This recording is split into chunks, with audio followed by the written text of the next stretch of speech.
विना छताची शाळा वाळूज संभाजीनगर येथे शिवजयंती महोत्सव एका वेगळ्या उपक्रमाने मी साजरा करायचा प्रयत्न केला। शिवजयंतीच्या मिरवणुकीत दारू पिऊन डीजे लावून नाचण्यापेक्षा छत्रपती शिवाजी महाराजांनी जी शिकवण दिली त्यातली एक एक शिकवण जरी आपण आपल्या आयुष्यात अंमलात आणली तर शिवाजी महाराजांना सगळ्यात जास्त आनंद होईल। शिवाजी महाराजांमध्ये जेवढे गुण होते त्यापैकी आपण एक एक गुण जरी प्रत्येकाने अवलंबला तरी मला वाटतं तीच शिवाजी महाराजांना खरी आदरांजली असेल। वर्षातून एक दिवस शिवजयंती साजरा करण्यापेक्षा शिवरायांच्या विचारावर चालणं आज खरं समाजाची काळाची गरज आहे।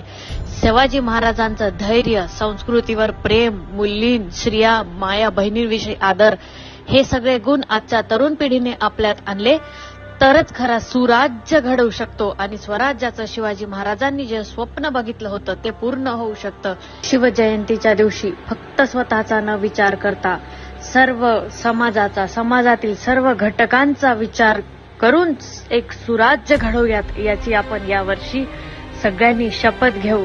शिवाजी महाराजांच्या स्वप्नातलं सुराज्य घडवण्याची आज वेळ आलेली आहे, त्यामुळे आपण समाजातील प्रत्येक घटकाला सोबत घेऊन एक नवीन समाज निर्माण करून स्वराज्याचं स्वप्न सुराज्यात परिवर्तित करून छत्रपतींचं स्वप्न पूर्ण करूयात। हीच त्यांना आजच्या दिवशी सगळ्यात मोठी आदरांजली असेल।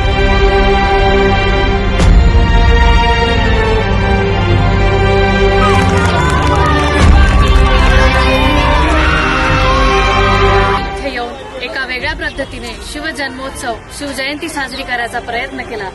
आपल्याला प्रत्येक छोट्या मोठ्या गोष्टीचा हेवा असतो, मोबाईलचा, कॅमेराचा, कारचा, तर मला वाटतं हा व्हिडिओ दाखवून लोकांना भावना न दुखवायचा नसून तर माझा हेतू आहे की लोकांनी या गोष्टीचा हेवा करावा आणि पुढच्या वेळी ही संकल्पना सगळ्यांनी आपापल्या पद्धतीने आपापल्या एरियात राबवावी।